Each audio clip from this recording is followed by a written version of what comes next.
All right, Daf Kuf Yud, and we're at the top of Kuf Yud Amid Aleph. We're going to round out the sugya of Kechal today. First, we've got some halachic stories. So, the Gemara on the second line, Ki Solik Rebbe Elazar, Ashkechela Zeiri. So here Rebbe Elazar sees Zeiri, and Amar says to him, Ikatana Dasnaya L'Rav Kechal? Is there a Tana that taught Rav his psak Lagabe a Kechal that was roasted without being kareya? If you remember from yesterday, we had two Lashinas of Rav. The second one being that Rav had said that a Kechal that's roasted without being kareya is going to be usher even b'diavad. And now Rebbe Elazar is asking, how could Rav have said that since it's connected the brisa that we said yesterday? So who is this Tana that Rav was being Saimachan? So Achve Rav Yitzchak bar Avudimi. So they showed him Rav Yitzchak bar Avudimi, that he was the Baal Memra that Rav was quoting. Omar Le, Zok Rav Yitzchak bar Avudimi, back to Rebbe Elazar, Anila Shanisi Le Kechal Kol Iker. I never taught Rav any kind of Isser Lagabe the Kechal, and it wasn't because of some sort of Chumrah that was taught to him, but rather Rav Bika Matzah. Rav found a Bika, which is an open field, the Goder Ba Goder, and he made a fence around it, which is an expression meaning he found a problem and he actually made his own chumrah. This wasn't that he was quoting another source. And what was this bika that he was talking about? The Rav Ikla, the Tatlafush, that Rav one time came to this location of Tatlafush.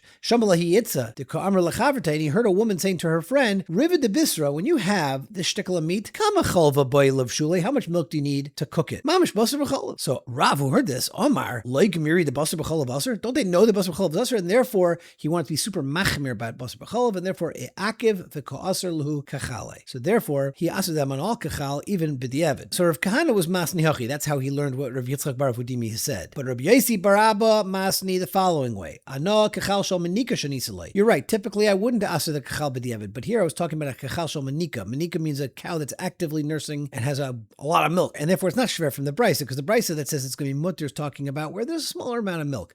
But I was teaching Rav about the brisa talking about where there's an excessive amount of milk, and that's where we would say a biasar even b'diavad. Umi pilpulei shel Rabbi Chia shanale kachal stam. But Rabbi Chia, because Rabbi Chia was so sharp when he taught the brisa to Rav about a kachal, he wasn't being mafarish whether it was a kachal of a paramenika or not, and he himself was unclear because he himself was sharp enough not to have to break that down. But that's what was the reason why Rav seemingly had made a mistake. Ravin v'Rav Yitzchak bar Yosef iklu lebei Rav Papi. They came to Rav Papi's home.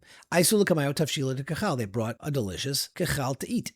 Rav Yitzchak bar Yosef ochal, but Ravin le ochal. So Amar Abaya, who seemed to be unhappy with Rava's not eating, Ravin techala amai le ochal. Ravin the techala, Rashi says techala is a reference to the fact that he was kaiverus banov. So it's some sort of an expression of Ravin the bereaved one. But he's asking him, why didn't she eat? So Michti, Devisu to Rav Papi, the wife of Rav Papi, is brati to Rav Yitzchak Nafcha Havai. So Rav Papi's wife was the daughter of Rav Yitzchak Nafcha of Rav Yitzchak Nafcha Mari de Uvda Have, and he was very careful with every maisa that he did. He was a Mari de Uvde. So he loved the Shmiela. Had Rav Papi's wife not heard it from her own father's house that you're allowed to eat the kachal, she would never have served it to him. Okay, Basura, in the city of Surah, lo achli kachali. They never ate kachal. But Pumpedisa achli kachali. Now one time, Rami bar Tamri, duhu Rami bar Dekuli, mi Pumpedisa, from Pumpedisa, this is where he was from, was one time Iklal Surah b'Mali Yom Kipure. He was visiting Surah on Erev Yom Kippur. Afkinu kuli alma lechachlinhu shadinhu. Now since, as we just said in Surah, they were makbid not to eat kachal, everybody who was eating on Erev Yom Kippur, it's mitzvah deraisa to eat,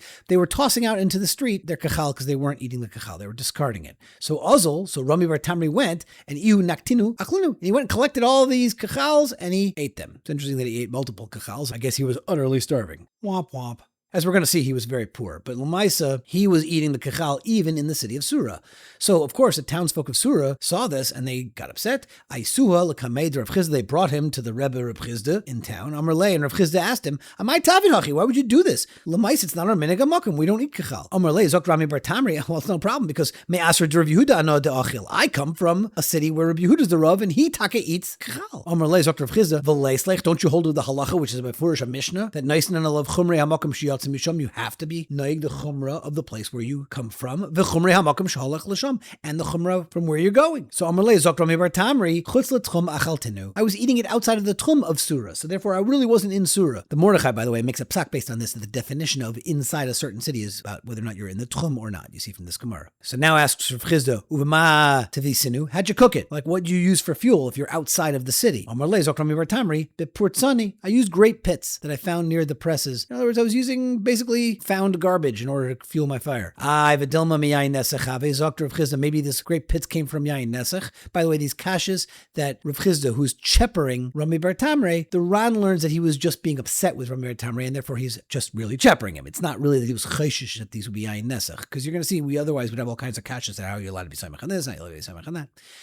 Well, anyway, Rami Bar Tamri was not concerned about using these grape pits, and they weren't Yain Nesach because Amar Le, he said, they were after 12 months, in which case they wouldn't even be Asr Bahana, because they're no longer considered like their wine anymore, and therefore they became Mutter Bahana.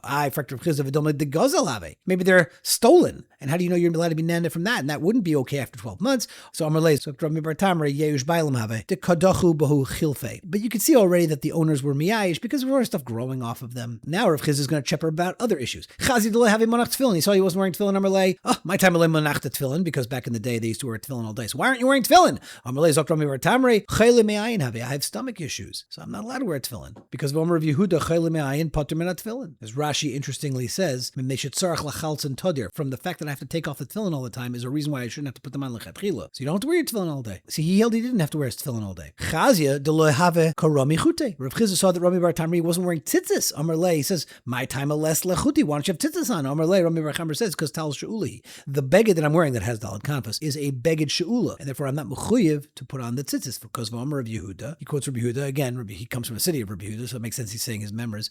Turning over to Tamid Beis, talis she'ula, a borrowed talis, kol shleishim yom petur min tzitzis. You don't have to wear tzitzis for 30 days. And by the way, even after 30 days, the only reason why you wear tzitzis is because it looks like it's yours. Really, be'etzem, it's a petur forever if it's she'ula. There's a rush here that says it's only when you borrow a four-cornered beged without tzitzis, you have the petur of talis she'ula. But if you're borrowing a beged vas hot tzitzis, then you can't take them off. Continues the story. Adahachi, meanwhile, asyula hu gavra, dolehave maikar avu va'imei. There was a guy that was brought to Bezdin who wasn't being mechabed his parents. He wasn't being mekayim kibbut aveim. So kaftuhu, they tied him up in order to give him malchus, because the halacha is Bezdin can force someone to be mekayim a mitzvah saseh. Amar lahu shafku. Rami Bar Tamri spoke up and said, you shouldn't do this. You shouldn't tie him up and give him malchus, because the Tanya, the Brisa says, kol mitzvah saseh shematan schar betzida. Any time where the Torah writes beferish what the reward is, which is an example of kabbalah savicha, that you can have arichas yamim, ein Bezdin shalmata muzharan aleh, that Bezdin shalmata should not enforce it. As Rashi explains, since the Torah says l'man yerichon yamecha, that's enough of a forcing that a person is informed that they're going to miss out on their arichas yamim. Therefore, we don't need to do that in enforcing if it already says so in the Torah. So Amalei Zok Rav Chizda finally now to Rami Bar Tamri, Chazina lach decharifta tuva. I see you're very sharp. Amalei Zok Rami Bar Tamri, ihave ba'asrei. If you would be in my town, to Rabbi Yehuda, achvina lach urfoi. Then you'd really hear a shear from me, and I could really show you off my sharpitude. So that's the end of the story. Of course, if you take a step back, you think about it, Rami Bar Tamri is this destitute tzaddik who is fueling his fire outside the city with garbage to eat the discarded udders. Why doesn't he just go into town and ask somebody for a meal? It's Erev Yom Kippur. I'm sure he could have gotten some food from anybody who would have asked. So Reb Chaim Shmulevitz in the Sichas Musar points out how far does one go for the Soinim Atonis Yichya and not to be Soimach on other people, as evidenced by Rami Bar Tamri. And that, my friends, is the end of the Sugya of Kachal, which gets its own whole simon in Shulchan Aruch, and there's a bunch of different bottom line shitas that come out of our whole Sugya. On the most extreme, we have the minig of Surah, which is it's completely Asr to eat a Kachal, or it could be Kachal's mutter as long as you were kairei before you roast it. And if you weren't kairei beforehand, it might be Asr b'di'eved, according to Rav's second lashon. Or maybe if you did roast the kachal without being kairei, it might be mutter b'di'eved, which was the first lashon of Rav. But if the animal was nursing, if it was menik, then it potentially might be Asr. And lastly, you have Rav Nachman that said you don't even need to be kairei lechatchila, and a kachal is mamish mutter because the chalav is not chalav, and therefore you're allowed to roast it. Now, of course, that's all roasting. Cooking it would certainly need to be kairei shasi v'arev, and you need to squeeze it out against the wall. And if you don't do that, it would be Asr even b'di'eved. Okay, now we switch topics and start talking about the kaved, the liver. Omar le abayel of Safra. Kisalkas lahasam boy minau kavda ma'atunbe. When you get to Eretz Yisrael, ask them what's the halacha by liver, because the way we look at liver is not meat with dam in it. The whole thing is really a metzias of dam. It's hardened blood, if you will. So kisalak ashkechei l'Rabbi Zrika, and he asked him. So Omar le zok Rabbi Zrika ano shakli le l'Rabbi Ami v'achal. I one time cooked a liver for Rav Ami and he ate it. Now shlika might be a reference to a longer form of cooking, but lemaisa he did eat it. Kiyosa legabe, when Rav Safra came back to Abaye and he told him over, Omar Amalei Abaye said to him, L'meiser nafsha lo kami boili. Lagabe the kaved asering itself, meaning eating the liver by itself, that was never really a shaila. But ki kami boili l'meiser chaverta. I only had a shaila whether or not the liver could make other non-liver usher if it's cooked together. That was my shaila, and that's what I wanted you to ask. Now, why was he not concerned about the liver itself? Because it's non. The Mishnah in the 10th parak of Trumas says, Eina ne'eseres. If the kaved is cooked in a pot, it does not become usher, even though the dam goes out and then gets reabsorbed. But l'meiser chaverte, but to even usher other meat near it, also namilei tebach, there shouldn't be any shaila. It's not, because that same Mishnah says, hakaved oiseres ve'eina ne'eseres. Why? Mipnei shehi piletus ve'eina belas. It itself doesn't become usher, but it can make other meat usher because it doesn't reabsorb its own isser. So Omar Leah, Abaye says back to Rav Safra, you know why I didn't pass him from that Mishnah? Because Dilma Hassam bekavda di isura. Maybe over there we're talking about the kaved, the liver of a not kosher animal, like a treifa, moving over to Taman Aleph. Umishum shamnu nisa. It's not because of the blood, it's because of the shuman, the fat, that will make the other pieces of meat usher. But bishum dama my shaila was what's going to be the halacha of a kaved, of a kosher animal with other meat. Well, the dam that it is pilate, what's going to be with that halacha? And with this we'll stop and we'll pick it up more about the kaved on tomorrow's daf.